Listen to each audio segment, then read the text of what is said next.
Hey, sir, we are happy that you've agreed for the price for us to book music bill. So send me the account and I'll make the transfer. Apart from that money, you have to bring 1 bag of rice. You come with 4 gallons of red oil, 5 gallons of groundnut oil.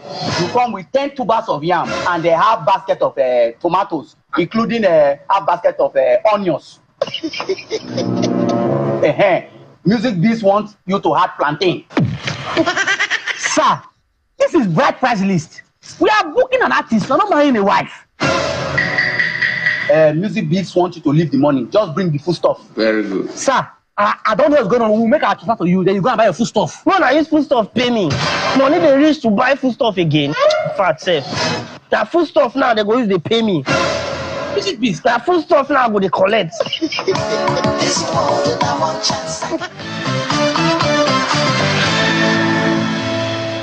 Yes, we've been joined by that man you saw on your screen, one of them. So we'll break it down for you. He's a stand-up comedian, MC, content creator, Mr. Bartholomew Itoto. And of course, his name is Madiba. He joins us via Zoom. Mr. Madiba, thank you so much for coming on the program. Yeah, thank you so much. I'm happy to be here. God bless you. I'm almost tempted on a lighter note that you don't look like your craft. You look like you just came from Ijebode, from the... with the blessings of the Awujale on this one. But thank you again for coming on the program. Maybe let's begin from where you are and from what we saw. Why did you put up that content? I'm sure you're trying to, reflect something about the state of the nation.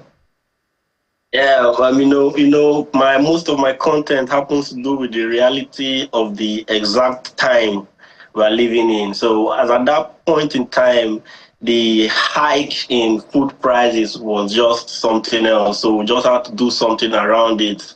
And it's like saying even musicians are now using food stuff to take money for booking, to take funds for booking. So it's like we're working with the times. So walk us through your growing up era. I'm sure you grew up in the city of Port Harcourt, right? No. What? I grew up. I actually traveled a lot while growing up. I was born in Kaduna State. I was born in Kaduna. Okay. I grew up partly in the east, Imo State, and also in Benin City, which I happen to be. I'm an Edo man, so I grew up mainly in Benin City. Like the better part of my years is in Benin City, so I traveled a lot. I'm from a very large family, so we tend to stay with different family members in different cities and states. Okay, maybe I thought you grew up in the city of PH, but just tell us about your growing up generally, which is where I was going to. Because one of the things we try to do is to capture people's journey before they became what they have become today and are being celebrated. Okay, my growing up, let me say it's fun. It's more of learning. Like I said earlier, I just kept on moving from one place to another. So I learned from so many cultures, so many people, so many individuals from different zones, with different mindset, different mentality. In fact, for me to have my own mantra, like to have my own mindset and ideas that I live by, it's just a collection of so many ideas from so many places. I schooled in Command Secondary School, Kaduna. That was when I started. That was where I started did my primary school. From there, attended the prestigious University of Benin. And growing up for me was more of just trying to become better, because I was orphaned at a very early age. Around 20 years ago, I lost my both parents the same year. So I just had to be traveling to get to stay with somebody that can take care of me at any point in life. So that journey actually molded me to have so much knowledge of so many things. And if you watch my craft very well, you know I have a little bit of idea about a whole lot of things. Interesting, Madiba of comedy. And that's another interesting name as well. I believe it comes with a lot of wisdom combined with your with your craft. If you remember the man who was tagged Madiba in his lifetime. But tell us about, how you're able to draw humor from your environment. I imagine that, there's a lot of tension and unease in River State currently, with what's happening at the government house between political godfathers. How are you still able, to draw humor from that environment? And by the way, how is it affecting the entertainment craft in that environment as well? Humor cannot really be affected by happenings of such nature, because it is from happenings that we get humor. It is from relatable events that we get things, because comedy is life. Comedy is something that can be done with every knowledge you have. Like, you can do comedy with basically everything. Like, everything you know can be transformed into comedy. The happenings in any city, the happenings around you, it can all be transformed into comedy. Like, even if somebody should die, if you should lose somebody, as sad as that may seem, you can get something funny out of it. It's called dark comedy. It's just how you think, like how much light you can make out of such events, and as comedians, we tend to look at things from the brighter side. Like, we just tend to look at things differently so that we can get something to say about that will benefit our job and make people happy. That is our job. So let us try this out. We've seen all the drama playing out in River State. It's even turned violent. But you say that with comedy, you can draw content out of anything. So seeing the political crisis from the state assembly to the local government to the state governor, people loyal to the former governor and all of that, what comedy material can come out or has come out of that for you? For that, due to the nature and the tension around it, so at the particular moment, as content creators and comedians, we tend to just be calm about it. Maybe after, let's see how it goes, then we'll have something to say. But for now, I feel I should just keep my creativity on the low and gather more information before I say anything on that. Well, Bartholomew, don't tell me you just folded. Did you fold? I'm not folding. I'm saying I should come out stronger. You're maintaining your steez. To come out stronger. You're trying to maintain your steez on this one. I'm maintaining my steez so that I'll come out stronger on this issue. And it speaks to just how, politics, governance can affect a lot of things, really. But talk to us about the high point of your career so far. What has been the highest point for you and the lowest point? Because I know for comedians, stand-up particularly, you drop a joke and everywhere is quiet like a graveyard. You're wondering, this is the point where you people laugh. That happens. Yeah. But there's also the high points when you're like, I'm on top of the world. I love this job. So can you quickly tell us about both? Okay. You see, it happens to everybody. It happens to everybody. You have the low points and high points, and when you say a joke, some jokes are directed to just a few people in the audience, so you might not get that high ovation that you want, that kind of laughter that you want. So, but I tend to understand that every joke has its audience. So even if there's a few people that laugh to that particular joke, I'm okay with it. But when I'm doing a joke for everybody, I have to get their. I'm happy to get the reactions of everybody, but everybody has faced a certain audience that might be challenging to them. But my own is that I've hardly had this challenging audience because I always prepare for my audience. I've not really had a bad day on stage. I might have a low point on stage, but not a bad day because I always go in prepared. because this is basically the only job I do. So before I confront an audience, before I entertain them, I get ready, I gather my materials, and I make sure I'm performing for that particular audience to lift them up. So I hardly have these low points, and high points in my career. It's numerous. Like I've been on Benga Adinka's tour for a very long time, since 2018, and from 2018 till now, every show I've been one of those comedians that are remarkable in the show. Like I've been doing well in the shows. I was with him in London for his UK tour recently, and it was something else. And the high point is that seeing people laugh means a whole lot to me than seeing people laugh from what I created means a whole lot to me than any other thing. Like like being that person that brings laughter to people.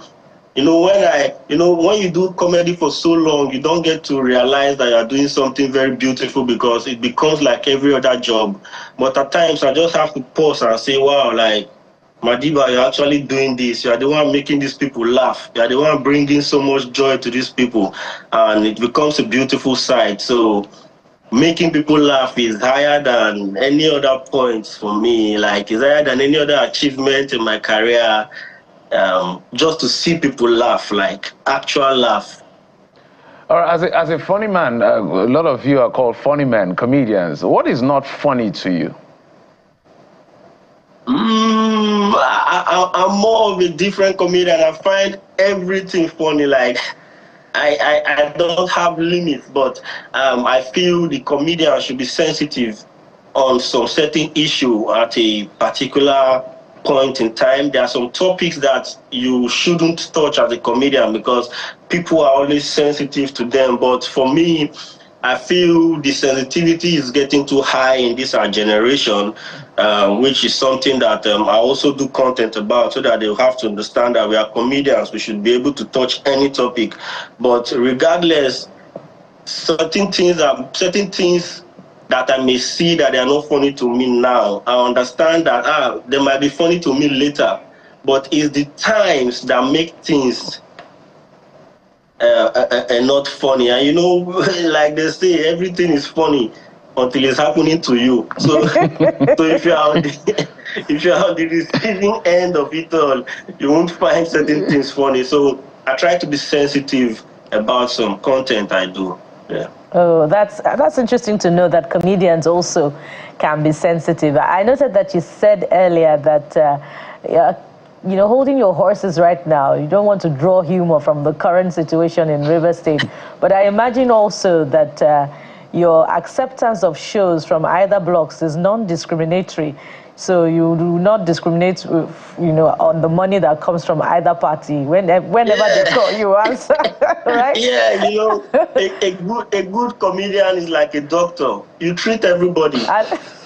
A good comedian is also like a musician. You understand? You play for everybody. Everybody can dance right? to music. And we're more like musicians, but it's just that the music that will make is your laughter, and our jokes are our instruments. So we just have to make sure that everybody is on the receiving end. So anybody that calls us at this point, no matter the clique, no matter the side of the divide they belong to, our job is to make them happy. All right. So we want to have a conversation with you just in case any one of them calls you after this time out to know what's coming in. But hold on, Madiba of Comedy. Let's relax with some of your content, and then we'll be right back with more questions for you. Stay with us.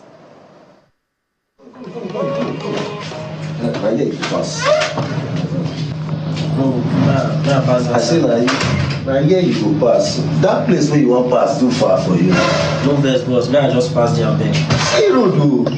Why you dey go not far from that place o? If you go that side, it's a long journey for you. No worry, boss. Honestly, James, more time to say na him pave way for me. Now me they talk to like that. See person wey me want help o.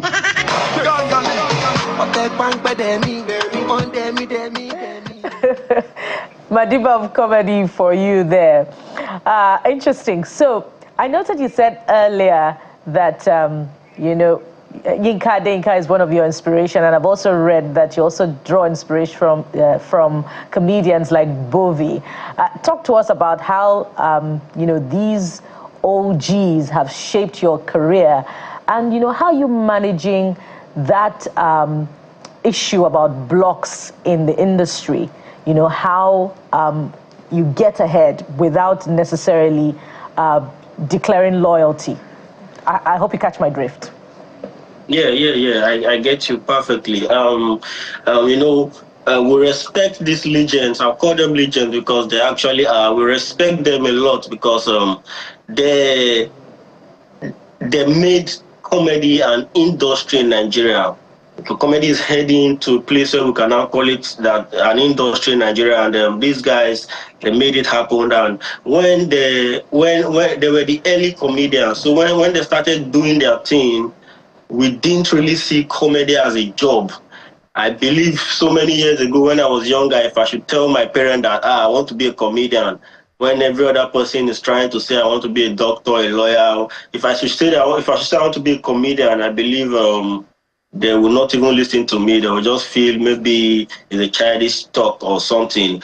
But now comedy is so big, and these guys made us to understand that you can actually make your talent into your profession. Understand? Turn your passion into your profession. And so I respect all of them.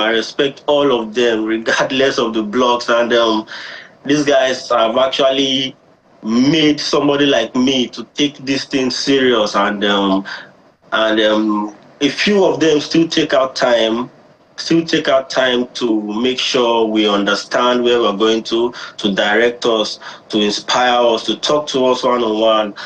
And loyalty in every business is very important. There are some things in life that you would not know, and you will never know. You can't even get to see them online. If somebody that has not experienced it talks to you, if somebody that has not experienced it, pass it on to you, and there are some connections that you can't even get without recommendation. Some jobs you can't get without recommendation. So it's very okay. It's very good. It's something that I found that is honorable to be loyal to a block. But why you do that? If you find out that there's enmity around, I feel a businessman or a smart man should not inherit enemies. Right. So it's something that you can play around easily with respecting everybody, and learning from them. Right. You get to climb on their shoulders of sorts. So someone paved the way for you. Forget the skits you did. Someone paved the way. A lot of people paved the way for me, okay. but not like directly, because I'm more of a product of the internet. Right. But it's people that made me believe I could do skit on the internet. Oh, okay. Understand? So it's people that have done it well. It's people that made me believe I could do well on stand up, watching them. So they paved the way for me. Okay, yeah. Some people said they didn't pave, they just pointed me. Some said, okay, they graded the way, but I now paved it, and that's fine. But you know what? Let's now talk about the business of it, because it's quite important. It's your business as well. And we see comedians in other climes. Nigerian comedy industry, I mean, in Africa, is doing quite well.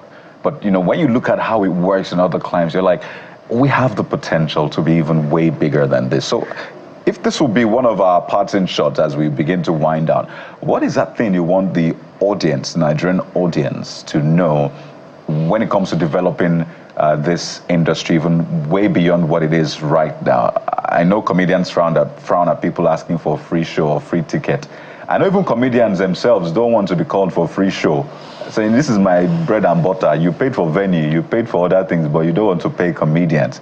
So what are those challenges that you face? And you want people to know that if we can fix this, then we'll have a much bigger industry that will provide jobs, add to our GDP, and be as big as what it should be. Okay, thank you for that question. I actually appreciate and like this question because it will be useful to a whole lot of people and comedians. Firstly, comedy in Nigeria, let me say stand-up comedy in Nigeria is young, understand? He's around, let me say, 40 years old. I'm not even sure he's up to 40. But let's not forget, he's an original American genre. Like, he started in America, like, professionally, way back. I know there are traces of stand-up comedy in other cities, but in America, it became heavy, like it became something heavy, and now it's an industry. So in Nigeria, comedians put in a lot. We put in a lot. Like this year, I've done roughly 2 shows, and I have 2 more to go. I'm doing Abuja October 26th. Then I'm doing Asaba December 20th. And these shows, we use our resources to do these shows. We use our money to do these shows. If you compare us with the comedian in America, those guys, when they want to do a show, no matter how small they are, they don't do everything. They are just the comedian performing. They have brands that organize the show. They have brands that organize the event planners that organize the show of the day. They have promoters to promote the show itself. The brand organizing the show will get sponsors and every other thing. So the job of that comedian is firstly to be popular, so that his show will be easy to sell out, and also to be funny on the day of the show. That's the job of that comedian. Now, a comedian in Nigeria, a stand-up comedian in Nigeria, we do basically everything. We do basically everything, and we get to employ, even now that we are doing things much easier, we have event planners, we have promoters, but we are the one employing them. All right. I can understand.